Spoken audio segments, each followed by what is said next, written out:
آیت اللہ علی خامنئی صاحب کی شہادت کے بعد ایران کے جو نئے سپریم لیڈر منتخب ہوئے ہیں آیت اللہ علی خامنئی کے بیٹے مجتبیٰ خامنئی، ان کے بارے میں ڈونلڈ ٹرمپ کیا بولتا ہے ذرا سنیے گا۔ مجھے یہ قبول نہیں ہے کہ میری رضا شامل ہونی چاہیے، مینز کہ ڈونلڈ ٹرمپ ایران کے سپریم لیڈر کے منتخب ہونے میں شامل ہونا چاہتا ہے، لیکن روسی صدر پیوٹن اور چین کے صدر نے ایران کے نئے سپریم لیڈر کو مبارکباد دی۔ ایران نے پوری دنیا کو وارننگ دی، اگر ڈونلڈ ٹرمپ کو نہ سمجھایا گیا تو پھر ہم اسٹریٹ آف ہرمز سے تیل بند کر دیں گے، اسٹریٹ آف ہرمز سے تیل نہیں گزرنے دیں گے، پھر پوری دنیا کو تیل کی قیمت کا معلوم ہوگا اور $200 پر 1 بیرل تیل کی قیمت جا سکتی ہے۔ قطر کے وزیر اعظم نے کہا کہ ایران کو ہم سے صلح کر لینی چاہیے اور ہمیں ایران کو امریکہ کے ساتھ جس طرح ایران لڑ رہا ہے ہمیں اس جنگ میں نہیں دھکیلنا چاہیے۔ لیکن ایران نے کیا جواب دیا کہ بھئی ہم تو امریکہ کے اڈوں پر اٹیک کرنے ہیں، ہم نے کون سا عرب ممالک کو اٹیک کیا؟ اگر وہ آج ہی اگر امریکہ کو اڈے دینا چھوڑ دیں، فضائی حدود استعمال نہ ہونے دیں، ہمارا آپ کے ساتھ صلح ہے۔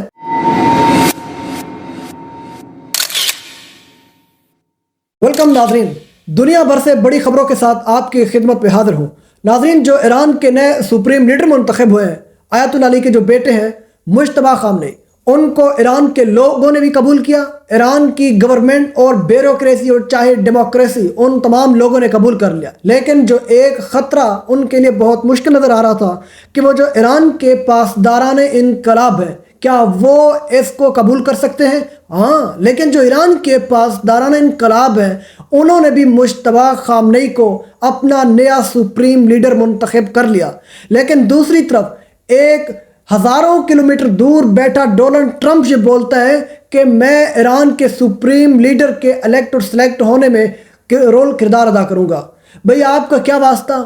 آپ نہ اس ملک میں انوالو ہیں، ایسا ملک جو آپ پر اٹیک کر رہے تو آپ یہ بول رہے ہیں اوپر سے میں انوالو ہوں گا۔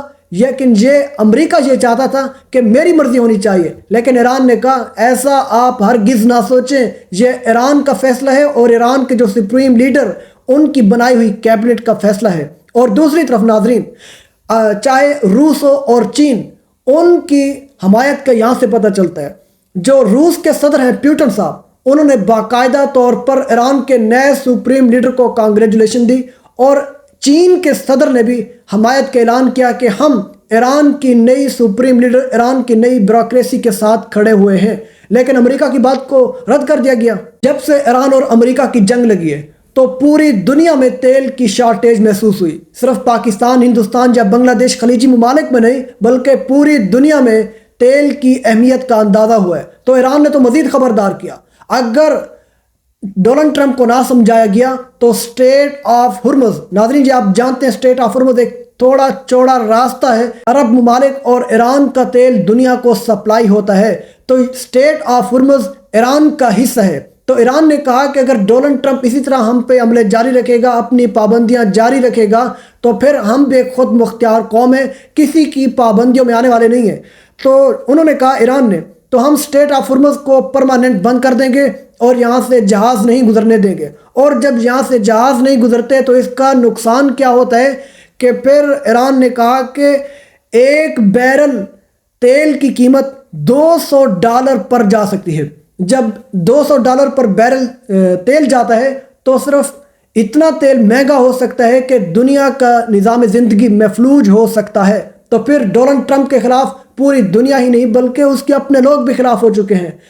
امریکہ کے 80% لوگ ایسے ہیں، 80% پیپل جو کہ امریکی صدر ڈونلڈ ٹرمپ کے مخالف ہیں، وہ ایران پر حملے کا نہیں چاہتے، وہ کہتے ہیں کہ ہم امن سے رہنا چاہتے ہیں۔ لیکن دوسری طرف ڈونلڈ ٹرمپ میں یہ کر لوں گا وہ کر لوں گا، لیکن کچھ نہیں ہوا۔ ابھی تو پادریوں کو بلوا کر، پوپس کو بلوا کر اپنے حق میں دعائیں کرواتے ہیں تاکہ مجھے کچھ سمجھ میں آ جانا چاہیے۔ تو پوری دنیا بھی ڈونلڈ ٹرمپ امریکہ کے خلاف ایکشن لے گی، اگر وہ اپنی حرکتوں سے باز نہیں آتے تو پوری دنیا کو نقصان ہے۔ اور قطر کے وزیر اعظم بھی یہی بولتے ہیں کہ بھئی ہمیں اس جنگ میں نہیں دھکیلنا چاہیے ایران کو۔ تو ایران نے کہا کہ ہم نے عرب ممالک کو کب جنگ میں دھکیلا ہے؟ تو اگر عرب ممالک کی سرزمین امریکہ کو اڈے دے سکتی ہے اور ایران کے خلاف استعمال ہو سکتی ہے تو ایران کوئی چڑیا نہیں ہے بلکہ ایران ایک خود مختار ملک ہے۔ جو ایران کے لوگ چاہیں گے، سپریم لیڈر چاہے گا، وہ ہم کریں گے۔ اور ناظرین، ایران کے حملوں کے بعد عرب ممالک کی معیشت کو بہت بڑا نقصان ہوا ہے۔